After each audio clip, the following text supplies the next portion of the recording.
vya siasa kuhusu uundaji wa tume. Lakini kama unavyosema, sisi tutaomba ushirikiano, na sio jambo la ajabu watu kuto kushirikiana na tume za uchunguzi za aina hii. Mimi nimefanya kazi kwenye tume nyingi za kimataifa ambazo ile nchi husika haishirikiani na tume ya uchunguzi, lakini uchunguzi unaendelea. Lakini kwa hapa tutawabembeleza, tutawaomba, maana hatuendi kushurutishana, kwa sababu wana nafasi kubwa. Kwa sababu hatuangalii tu yaliyotokea, lakini pia roadmap ya huko tunapokwenda,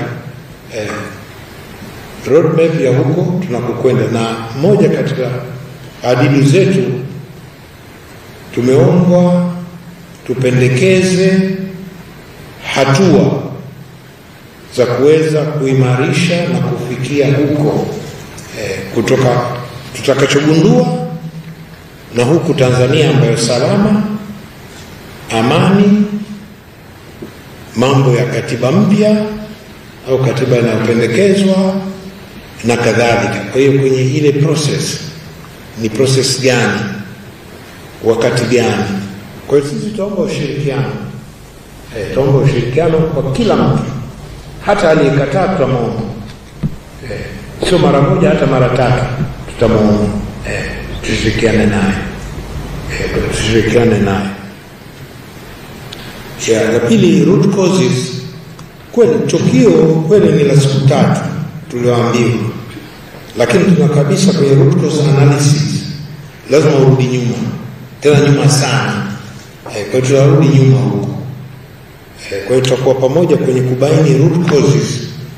Tukio limetokea 29 na siku 3 mfululizo pale, lakini inawezekana limetoka mbali sana.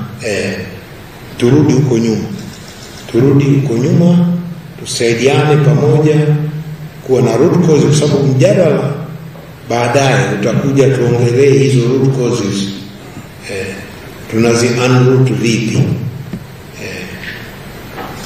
Kwa hiyo hilo swala la siku 3 zile, lakini tunakwenda nyuma kuangalia root causes hilo. Ingine, sisi tunaona kuna kauli nyingi za viongozi na kadhalika. Sisi tunajikita kwenye mawili, hadidu za rejea, na mpaka sasa hivi hatuna amri ya mtu yoyote. Tunaanza na clean slate, hatuna ushahidi hata kidogo. Tunaanza from zero ili kuona tunatafuta ushahidi gani. Tutapima ushahidi, tutapima nyaraka, tutakuwa na wataalamu watatusaidia, watu wa data, wa takwimu na kadhalika. Kwa hiyo najua kuna kauli hizi zinatolewa na hivi na nini, na hisia mbalimbali, lakini nadhani tusihofie sana. Kweli tuna umri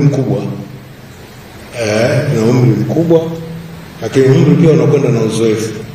Lakini kikubwa kama ninavyosema, wadau wakubwa ni nani? Wadau wakubwa lazima wawe vijana. Kwa hiyo tutakuwa na mbinu mbalimbali za kushirikisha vijana, sio vijana waliosoma tu, wasiosoma, wenye ajira, wasio na ajira, wa mazingira gani. Hao ni constituency yetu, tunaona ni eneo kubwa la kuwa nao, ili tuweze kwa sababu wana majibu mengi. Kwa hiyo hatuwahoji kwa tuhuma, tunawahoji kwa kupata majibu. Tunaelekea kwa kupata majibu. Muda wa tume kweli muda unakimbia kama ninavyosema, lakini tunaona ngoja tuone hizi siku 90 kama tutaweza kukamilisha kazi yetu. Lakini kama tunasema sisi tunataka kukamilisha kazi kamilifu, hatutaki kukamilisha kazi reja. reja. Tufanye kazi kwa kikamilifu, kwa kiwango, kwa sababu tunajua tutapimwa na Watanzania, lakini tutapimwa na kila mtu ndani na nje ya nchi. Hiyo tunaelewa, lakini naomba tu tupeni muda, waambie wenzetu watupe muda, alafu tupimwe. Tusipimwe kabla tujaanza mtihani. Tufanye mtihani huo, mtupe maksi, tuweze kuendelea. Tupime kabla, lakini sisi tunaelewa. Ndio maana tunasema tumejikita kabisa kwa Watanzania wanataka nini, tuwape nini, ili kweli kama njia moja ya kupona kilichotokea. Sababu wote tuko kwenye maumivu makubwa, lakini tuone tunajiponesha vipi sisi wenyewe. Asante. Asante. Tumesikia mwenyekiti akisema kwamba wasipimwe kabla ya kufanya kazi. Na maswali, labda niruhusu maswali.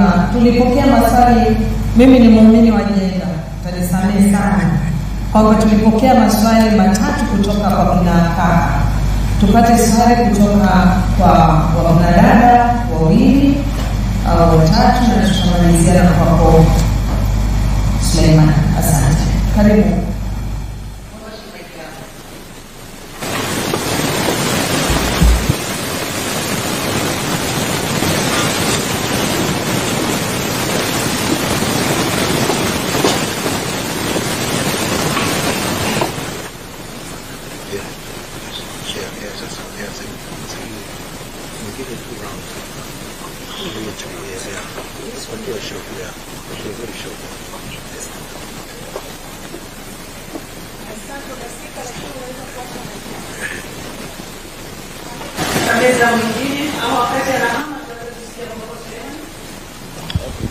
Asante. Mimi mwenyekiti, swali langu nilikuwa nataka kufahamu, tumekuwa tumeelezewa wasifu wa Dr. Tax na Watanzania wengi wanajua ukweli, lakini mmesema mtachunguza vyombo vya dola, ambapo hakuna sasa kwamba wakati matukio yanatokea alikuwa ndiye in charge wa jeshi na jeshi lilishiriki kwenye maana ya kukabiliana na hili tatizo. Inawezekana katika hayo mauaji na wao wakawa wameshiriki. Sasa hapo yeye huoni kwamba haitendei haki hiyo tume, kwamba atakuwa anapaswa kuhojiwa lakini yuko kwenye tume?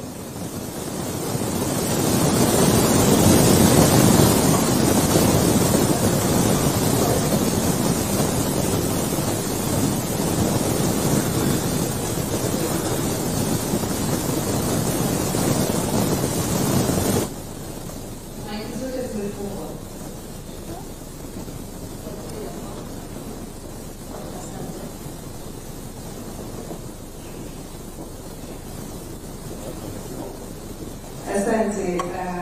Mheshimiwa Jaji Rais Scholastica Masula, natokea EFM na TBC. Nishukuru kwa majibu yako na maswali mawili, moja la nyongeza kwa kakangu aliuliza awali. La kwanza, wakati tume inaundwa tayari kuna tetesi, kuna maandamano mengine ya tarehe 9 Desemba. Tume itakomodeti vipi endapo itatokea kitu kama hicho wakati mkiwa ndani ya uchunguzi? Lakini swali langu la nyongeza kwenye majibu uliyotoa, mnakwenda kuchunguza tukio ambalo limetokea tarehe 29. What if findings zenu zikaonyesha kwamba aliyewatuma ndio pia anatuhumiwa?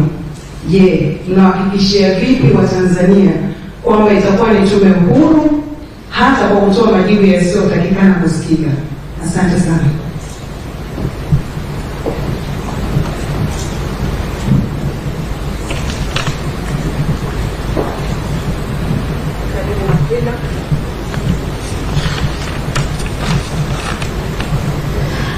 Mimi ni Makrina, natoka Crown Media. Katika wadau ambao uliwataja ambao wako kwenye hadidu za rejea, vijana hawapo kama kundi muhimu, lakini ukiangalia yote yaliyofanyika, vijana ndio wamehusika kwa asilimia kubwa sana. kuanzia kushawishiwa kwenda front. Hata walioumia zaidi ni vijana, kwa sababu katika waathirika waliobakia wengine wengi ni wazazi ambao umri umekwenda, lakini hawa vijana ndio ambao wanapaswa kusikilizwa zaidi ili kujua nini hasa kimepelekea tumefika hapa. Maana yake tukiweka msingi, kuweka nguvu kubwa kwenye makundi mengine, lakini hili kundi ambalo lenyewe ndio kama liko katikati, lenyewe ndio kama limeshikilia linalotokea sasa hivi, nadhani tunaweza tukaja na majibu ambayo sio. Kwa mimi nilikuwa na huo ushauri. Kwa hiyo nadhani vijana wawekewe kipaumbele zaidi. Lakini jingine, mmezungumza kuwafikia watu kwenye serikali za mitaa. Kuna maeneo wenye vitu wa mitaa, wajumbe hawajui hata wananchi wao waliopo katika maeneo yao, ama hao wananchi hawajui hata mjumbe wake ni nani, hawamjui hata mwenyekiti wake ni nani. Sasa katika hali kama hiyo, watu ambao kuna wananchi wanaweza wakawa na taarifa muhimu sana, lakini hamwezi kuwapata kwenye hiyo mifumo ambayo mmeiweka. Ni namna gani sasa mtaweka nguvu kwa ajili ya kuwafikia hao watu? Asante. Asante, nashukuru. Tunapata maswali manne katika raundi ya pili. Maswali moja na ushauri. Kwanza kuhusu wajumbe sisi wenyewe. Wajumbe sisi wenyewe, kwamba sheria ya tume yetu na tume hizi zote za uchunguzi za karibu nchi zote za Commonwealth zinasema moja, jambo moja: mamlaka ya kuunda tume ni ya rais wa nchi hiyo. Ibara 88 ya katiba ya Afrika Kusini inampa rais wa Afrika Kusini. Kenya hivyo hivyo. Tofauti tu inakuja kidogo, kwamba kwa nchi nyingine Afrika Kusini na Kenya au na nchi nyingine iko kwenye katiba, nyingine sisi ziko kwenye sheria. Uingereza, Ireland, Canada. Kwa hiyo tunasema kwenye sheria kuhusu tume hizi za uchunguzi kwamba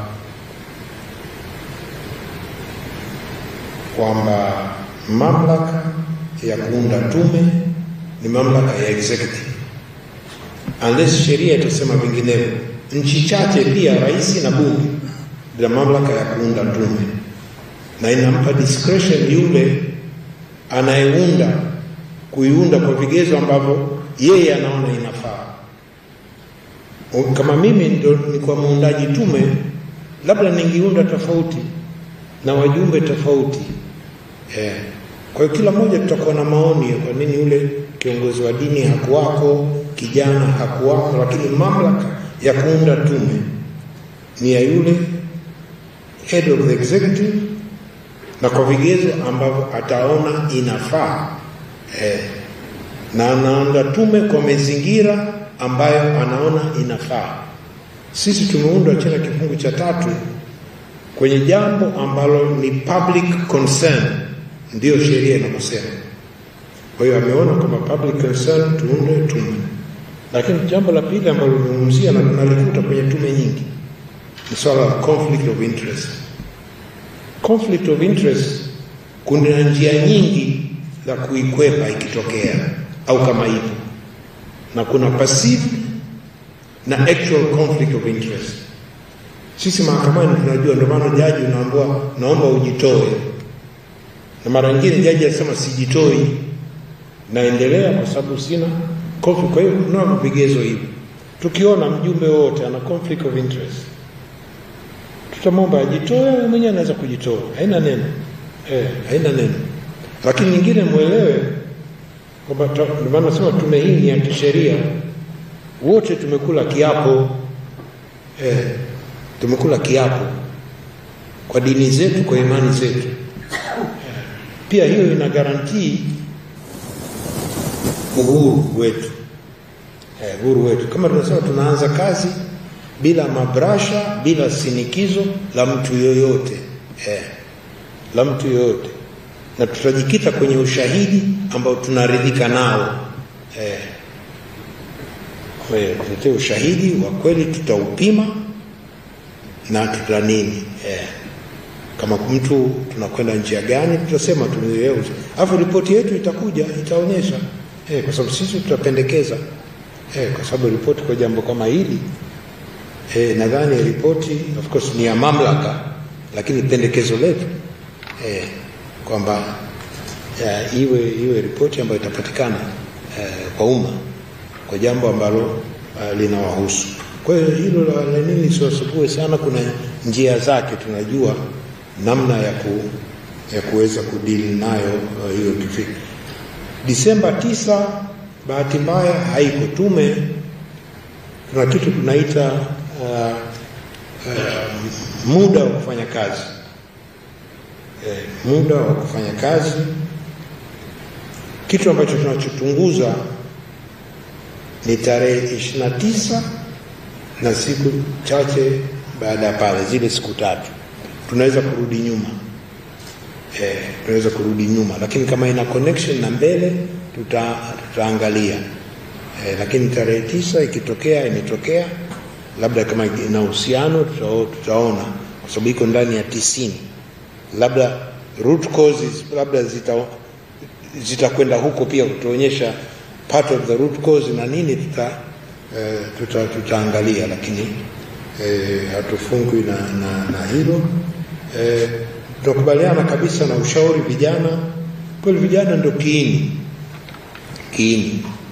Tumesema vijana sisi kwa makundi ni mbinu tu za kutafuta kuwa nao.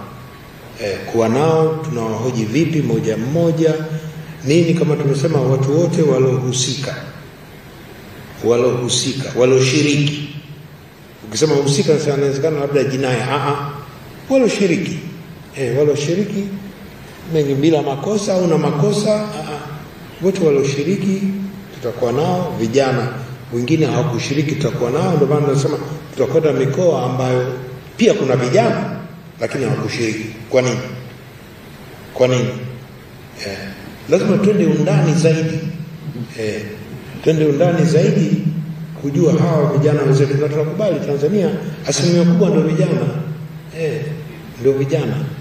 Kwa hiyo na sasa hivi kuna na wizara mpya na kadhalika, lakini ushauri huo kweli kutafuta mbinu, njia vijana na vijana na wananchi kweli.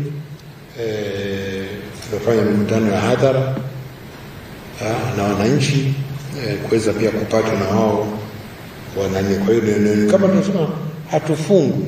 Kwa hiyo kama kuna ushauri, tupeni ushauri, tusaidie kuandaa, na sisi hatufungwi na mdau yoyote au mbinu zozote, lakini tunataka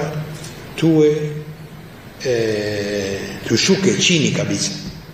Tushuke chini upana na kwenda chini zaidi. Asante, nashukuru. Kuna karatasi imeletewa ambapo TBC habari wameomba kwamba unaweza kufanya summary ya speech yako kwa Kiingereza kwa ajili ya kuweza kuwasaidia kupeleka habari ambayo ni ya Kiingereza. Labda hilo na wengine ulikuwa umesimama. Okay, asante. Labda baada ya hapo wengine ambao wana maswali, ambao wana maoni, waweze basi kuandika kwenye karatasi tuweze kukusanya ili kuwapelekea tume, kwa sababu ametukaribisha kwamba tupeleke maoni na tupeleke ushauri kuweza kuwasaidia waweze kufanya kazi yao vizuri.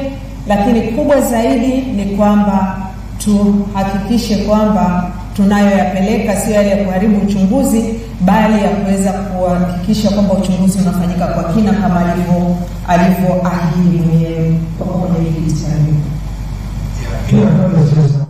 Website yetu iko live, iko on. Kwa hiyo pale mnapopata papo email yetu na nini, iko wazi. Kwa hiyo iko wazi. Kwa hiyo ni pengine kama ndio kusaidia ni tume.uchunguzi.go.tz tume.uchunguzi.go.tz. Simu zetu 0784